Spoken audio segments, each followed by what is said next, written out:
The Tennessee Titans should bring in Derek Carr as QB1 in 2025. I'll tell you why, plus tell you every other signing I think the Titans should make in today's mock free agency edition of Locked On Titans.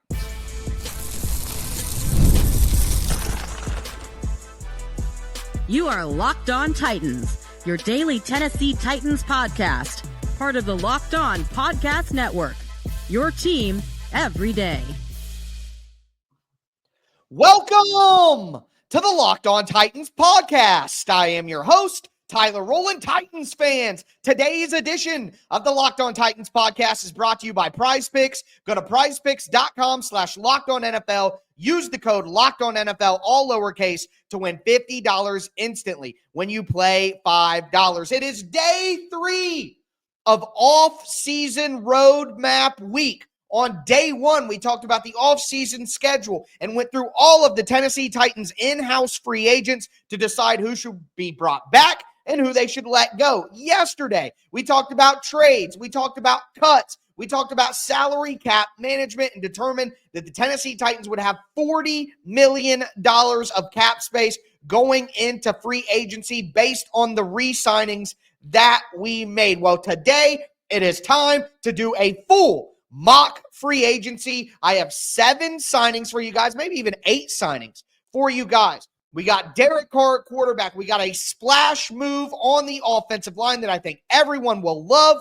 And we're going to add some cheap value veterans at the end of the show as well. Before we dive into my mock free agency, do want to thank you for making the Locked On Titans podcast your first listen each and every day. Remember, Monday through Friday, Tennessee Titans content all year round, always for free. Make sure you get subscribed, stay subscribed. It's your team every day. Speaking of every day, shout out to my everydayers out there tuning in Monday through Friday. If you aren't an everydayer, you need to be one, because tomorrow, mock draft 7 rounds, completing our mock offseason here on offseason roadmap week. And then the last show of the week will be a recap of everything that happened and what I think would be an ideal offseason for the Tennessee Titans. But with that being said, Derek Carr, that is my QB1 for 2025. Now, I know the immediate thing that an informed NFL fan would say is, well, Derek Carr isn't a free agent.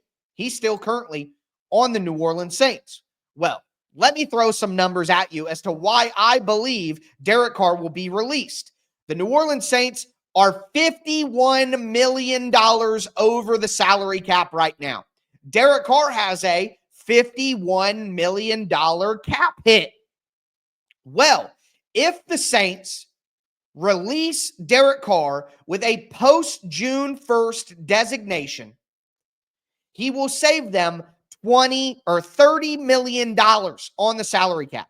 So the Saints would immediately save $30 million on their negative $51 million cap bill by releasing Derek Carr as a post-June 1 designation. That's exactly what I think they do. You could say, well, why would the Saints do that? Why wouldn't they trade Derek Carr? Well, if you trade Derek Carr before June 1st, you don't save as much money. You incur a ton more dead cap, and you don't save as much money. So it would behoove the Saints to release Derek Carr as a post-June 1st designation, unless they intend to keep him entirely, which they could do, but I don't think that they will. The problem is Derek Carr is a no-trade clause. So if they wanted to trade Derek Carr, he could do like he did to the Raiders and say, no, I don't want to trade. You're not going to pick where I go. I'm going to pick where I go. You have to release me. It's the same thing he did to the Raiders, and he should do it here to the Saints. And I think they should oblige, because it saves them $30 million in cap space as well.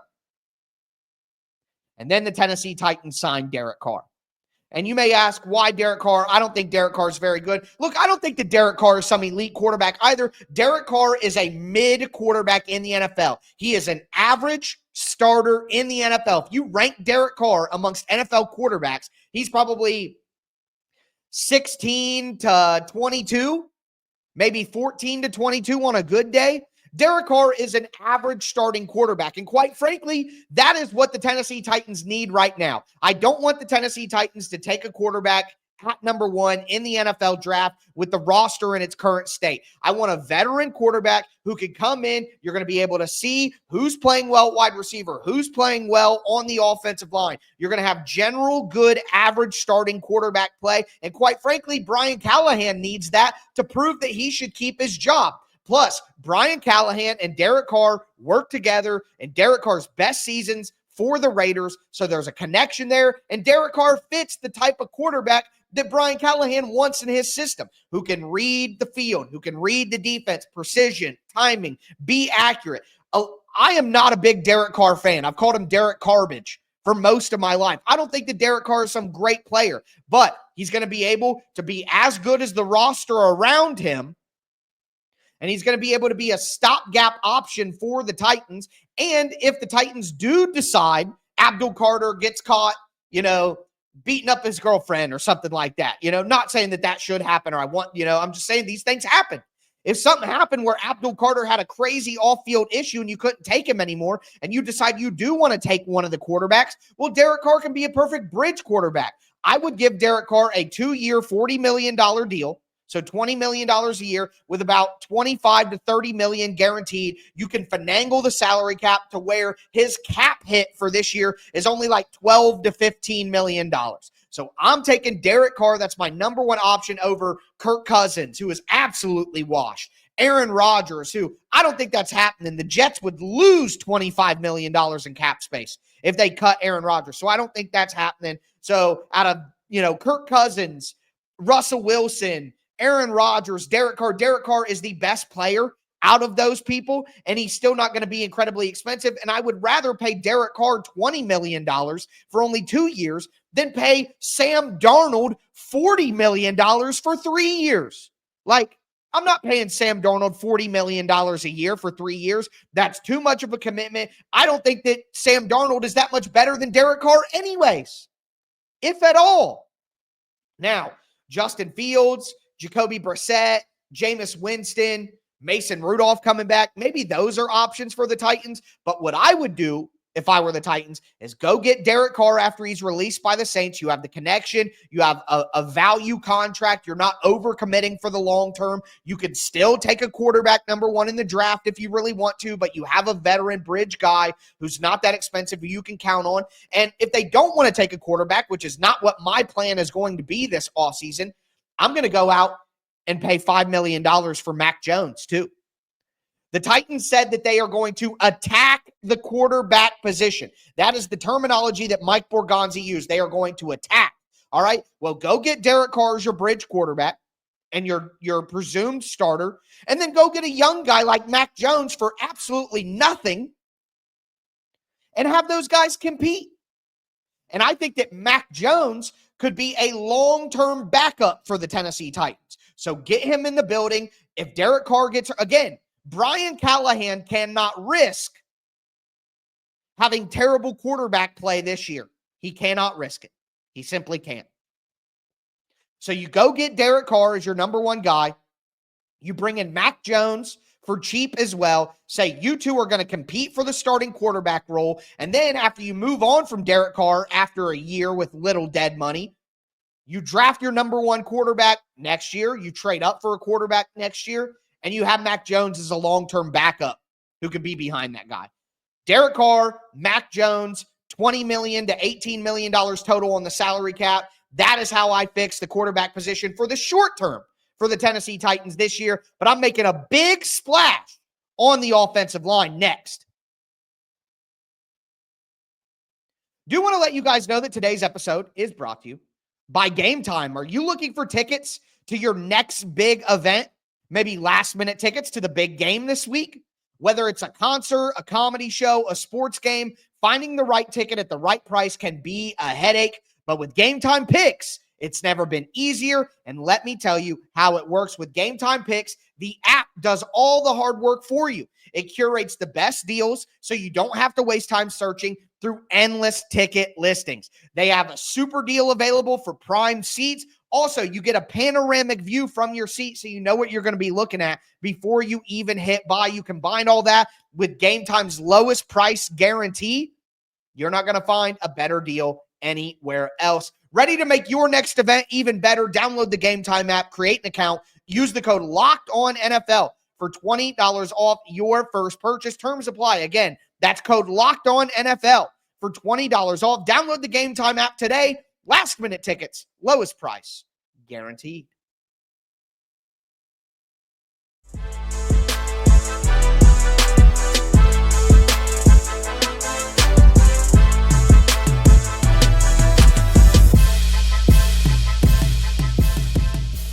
Titans fans, let's continue today's edition of the Locked On Titans podcast. It is a mock free agency, part of day 3 of off-season roadmap week. I bet most of you guys are foaming at the mouth right now, angry that I said I wanted to bring in Derek Carr, but it makes so much sense to bring in Derek Carr, pair him with Mac Jones, gives you so much maneuverability going forward. Is it the best quarterback scenario of all time? Is it an elite quarterback? No. But quite honestly, this is one thing to keep in mind.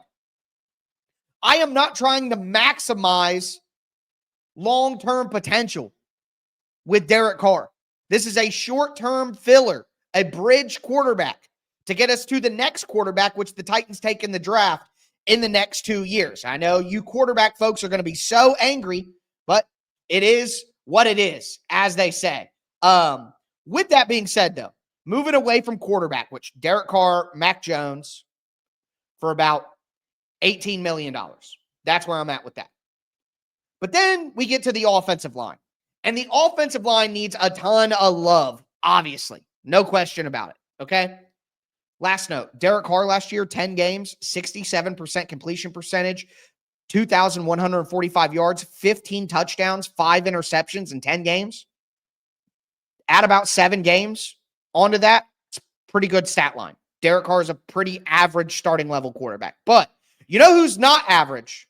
The Tennessee Titans starters on the right side of the offensive line. Now, Dylan Radins is going to be a free agent, and I said on Monday's show that I'm going to let him go. The reason for that is I want to make a big splash on the offensive line at either right guard or right tackle. The Titans need to go out at either tackle or guard and add a big-time addition, and we start on the interior offensive line. You have Trey Smith, who is obviously the number one possible target at guard. You have a guy like Tevin Jenkins from Chicago, Kevin Zeitler, the old-time vet. He's going to be about 35, though.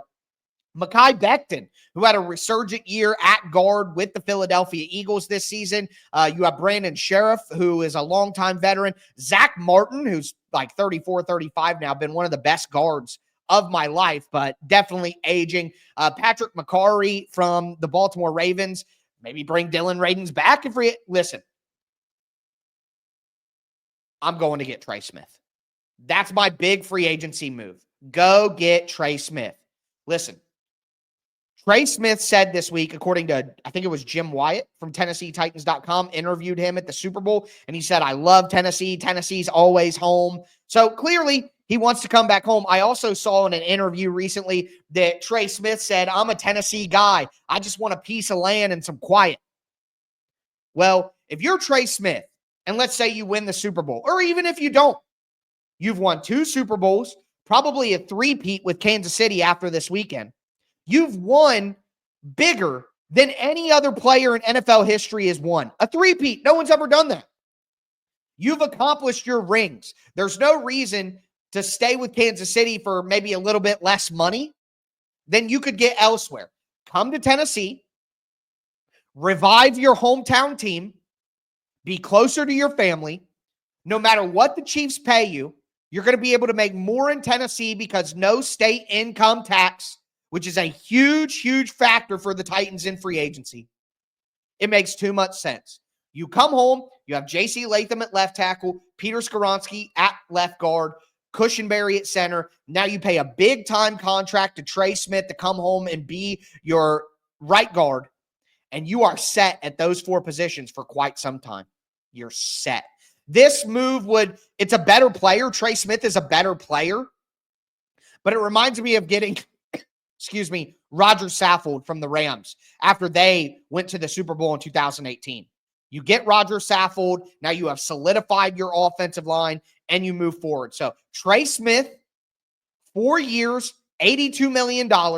the Tennessee Titans finagle the cap so that it's only $12 million in salary cap hit this year. But Trey Smith, an absolute home run signing for the Tennessee Titans if they're able to pull it off. Think in his 4 years in his career, 17 games, 16 games, 17 games, 17 games, and multiple playoff runs. He was 9th overall in Pro Football Focus rating as a guard, 7th in run blocking, 19th in pass blocking. Trey Smith has given up less sacks in the past 3 seasons than Dylan Radins did this year in 15 games. Radins gave up 6 sacks this year in 15 games. Trey Smith has given up 4 sacks in 3 seasons. Peter Skoronski gave up 4 sacks this year, and Peter Skoronski was the 7th best pass blocking guard in the NFL. So, I just love Trey Smith. 2nd best guard in the NFL in pass block win rate over the last 4 seasons, 95.6. Like, he is just an absolute animal, one of the best guards in the NFL.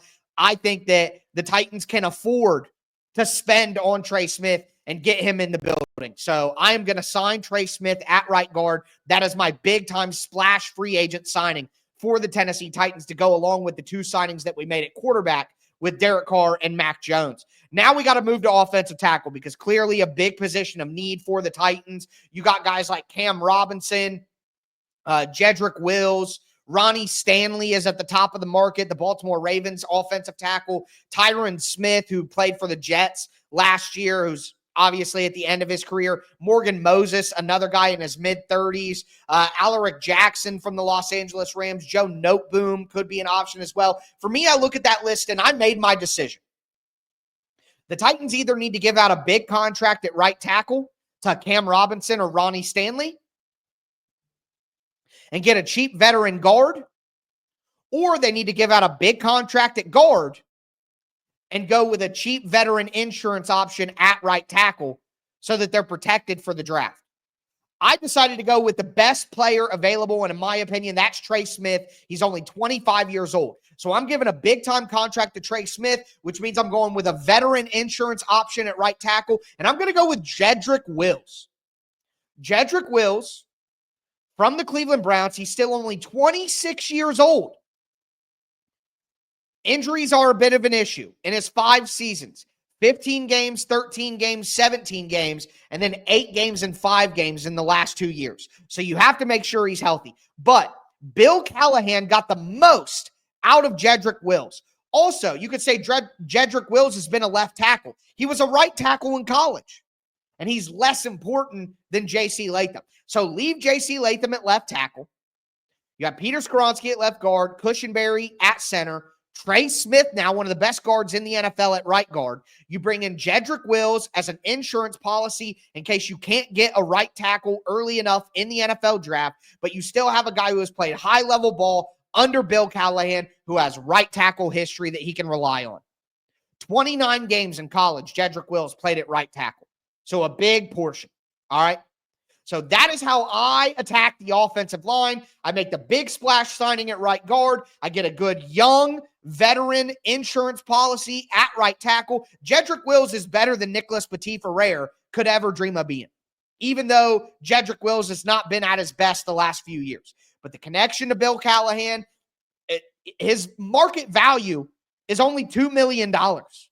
So I'm getting Jedrick Wills for $2 million with starter potential, still only 26 years old, with a connection to Bill Callahan and history at the right tackle position. He may not be the starter at right tackle if we hit the draft well, but he's a dang good insurance policy for the Titans. So Derek Carr and Mac Jones at quarterback, Trey Smith at guard coming back to Tennessee, Jedrick Wills as an insurance policy at right tackle. That's my big move so far. Now I got some value options for cheap coming right now. First, do want to let you guys know that today's episode is brought to you by PrizePicks. The big game is almost here, and there's no better way to make it even more exciting than with PrizePicks, the best place for daily fantasy sports. With over 10 million members and billions in winnings awarded, PrizePicks makes it fun and simple to get in on the action. Here's how it works. All you got to do, folks, is pick more or less on at least 2 players' stats. If you're right, you can win up to 1,000 times your cash. Plus, PrizePicks has a free pick for the big game. Patrick Mahomes only needs to throw for 1 yard and you win. Pair that with one more correct pick and you're already cashing out. I'm going to do more for Travis Kelce receiving yards and then more for Patrick Mahomes to throw for more than 1 yard. You can cash out and get your money in your account in as little as 15 minutes. Download the PrizePicks app today. Use the code LOCKEDONNFL to get $50 instantly after you play your first $5 lineup. That's code LOCKEDONNFL for $50 instantly after you play your first $5 lineup. It's PrizePicks. Run your game.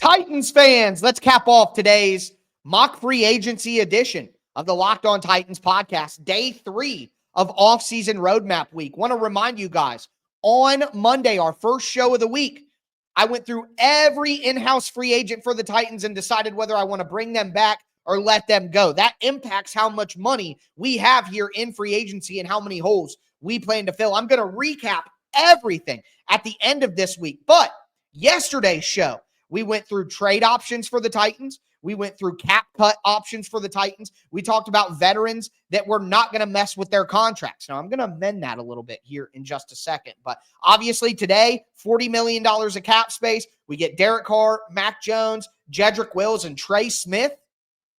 We've used about $34 million of cap space at this moment in time. I do believe is the total of where we're at with these free agency. About $18 million with Derek Carr and Mac Jones together. $2 million with Zaccheaus, or haven't got there yet, but $2 million with Jedrick Wills. That's 20. Then we get $12 million with Trey Smith. That's 32. And that's it. So we're at 32 right now. Anyways, moving right along. Some veteran value options. I just mentioned his name, but at wide receiver, you could go big time with T. Higgins, probably $32 to $38 million per year. You could go, Stephon Diggs, I guess, Keenan Allen, Amari Cooper, Chris Godwin, Brandon Cooks. I don't want any of those old guys. I mean, T. Higgins isn't an old guy, but T. Higgins, I've said this before, the Tennessee Titans are paying too much money to Calvin Ridley to go out and pay that much money for another veteran wide receiver. The Titans need to draft and develop. Again, this is not the big splash free agency that the Titans had last year. But Mike Borgonzi has already said they're not going to be as aggressive in free agency. So you get your one big signing in Trey Smith. You attack the quarterback room. You add an insurance policy at right tackle. Now you just need to add some cheap veteran options to fill spots. And that starts with Olamide Zaccheaus. Plays for the Washington Commanders right now. Had a really good year this year as a depth wide receiver, 45 catches, 500 yards, 3 touchdowns. He gives you speed out of the slot at only 5'8". He even played outside. He's played a ton of outside reps. So he gives you versatility. And he has done punt returning in his career, which gives you another option at punt returner. It's only going to be about $2.2 million for Olamide Zaccheaus. That's what he got paid this year by the Commanders. That's going to be his rate until he's out of the NFL. But you add a speed guy who can play in the slot, who can punt return, who is cheap but has been productive and can also be versatile in his alignment. I wanted Olamide Zaccheaus last year in free agency. I want him again now. Olamide Zaccheaus added to the wide receiver room. We're bringing back Tyler Boyd. We're bringing back NWI. You add Zaccheaus for some speed after trading Treylon Burks. I think we're getting somewhere when we add in a rookie in that equation. But I love the value depth at wide receiver there. Moving forward, we go to defense, where I make 2 signings on the defensive side of the ball. The Titans need edge depth, and I cut Kenneth Murray, so the Titans need an inside linebacker. At edge, you could go for a guy like Khalil Mack, who is probably going to get paid $15 to $20 million for one season as an old-time veteran. A big guy that everybody is connecting the dots with for the Titans is Josh Sweat from the Philadelphia Eagles. He's only 27, going to be 28 soon. had 8.5 sacks last year, has been part of that rotation in Philly. Look, I am not going to be mad if the Tennessee Titans sign Josh Sweat. But if you sign Josh Sweat, I don't think that you also draft Abdul Carter, because now you're giving out a big-time edge contract to go along with what you're paying Harold Landry and what you're paying Arden Key, and I just don't think that makes a ton of sense. Plus, I don't think that Josh Sweat is the type of pass rusher the Titans need to add. He's not what they're missing. He is a Harold Landry level pass rusher. He's a good finisher. He is a guy who, when he's got good depth on the defensive line around him, he's going to be able to help. He plays with good energy. But he got 8.5 sacks. We're not talking about Brian Burns or, we're not talking about Josh Hines-Allen, the guys that are on the tier below Myles Garrett and TJ Watt and Nick Bosa and Max Crosby. We're not talking about a second-tier edge. We're talking about a third-tier edge. He's in the same group as Harold Landry, and I don't want to pay big-time money for another Harold Landry who wasn't drafted and developed by the Titans anyway. Plus, it is a known thing that Josh Sweat is a malcontent in the locker room. He's not a guy who gets along very well in the locker room. He has drama and concerns, and, he's not a bad person, but he's just a bit of a, cantankerous personality in a locker room. And that's not what the Tennessee Titans need right now. So I don't think he's worth it for the player that he is or the personality that he is. Hassan Reddick was a guy who I wanted back before the Titans signed Bud Dupree. I wanted Hassan Reddick, but he's available now. Malcolm Kuntz, injured all year for the Raiders, only 26 years old, could make some sense. Chase Young back on the market, Matt Judon, Azeez Ojulari, DeMarcus Lawrence are all options, but the guy that I think makes the most sense is Baron Browning. So Baron Browning has had some injury issues, but when he played for the Denver Broncos, he had 11 sacks in 3 years. After his first season in the NFL, he went from off-ball linebacker to edge rusher. He's had some injuries in the last few seasons. He ended up getting traded this year to the Cardinals, but he's a free agent. Baron Browning has great athleticism. Because he used to be an off-ball linebacker, he's got great versatility to drop back into coverage in those zone blitzes that the Titans like to run under Denard Wilson. His salary cap expectation is only about $5 million. You could probably get him on the salary cap for about $3.5 million when you finagle the contract. Baron Browning adds great depth, and it also gives you insurance that if you do draft Abdul Carter with the number 1 pick, now you could potentially trade Arden Key, or you could move on from Harold Landry because you would have Baron Browning, one of those guys, and Abdul Carter. I personally would like to see all 4 of them. Give me Abdul Carter, Harold Landry as starters, and Baron Browning and Arden Key as rotational rushers. And I think that would be the best possible edge group the Titans could make, and it wouldn't really be that expensive because, again, Baron Browning, only about $5 million is the expectation, maybe only $3.5 million on the salary cap. So love that. At off-ball linebacker, again, I cut Kenneth Murray. So we have Cedric Gray, James Williams, Luke Gifford, bring Otis Reese back, Chance Campbell maybe back healthy, Jack Gibbons probably not going to be healthy for most of the season.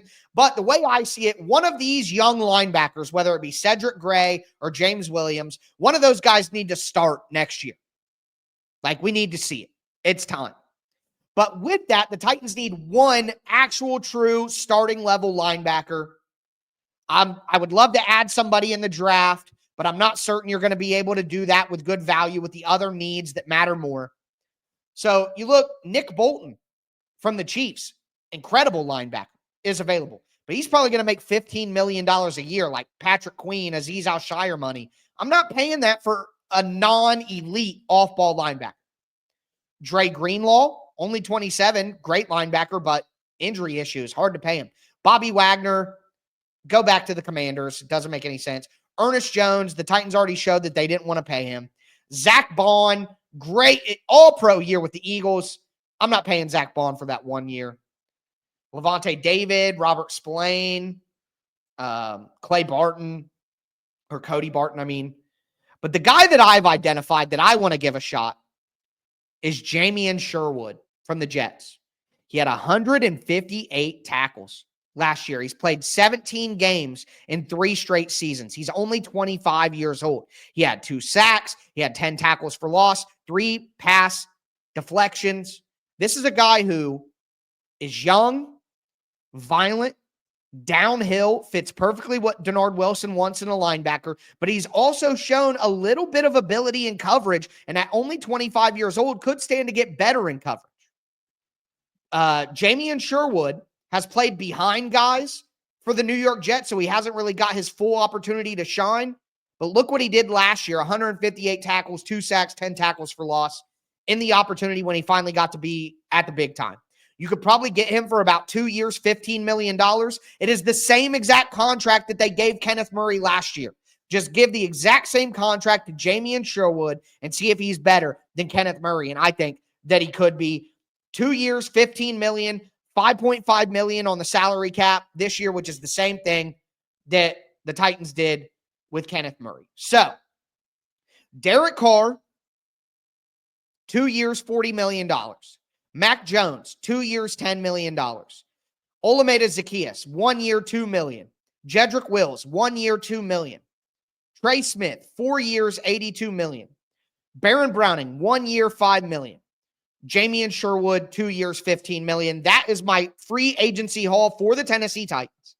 If you add up what I think their cap hits would be, remember, the average per season, if it's 4 years, 80 million, that's 20 million a season, but your cap hit isn't going to be $20 million. That's not how it works. So for cap hits, Derek Carr, $15 million, Mac Jones, $3 million, Zaccheaus, $2 million, Wills, $2 million, Trey Smith, $12 million, Baron Browning, 3.5, and Jamien Sherwood, 5.5.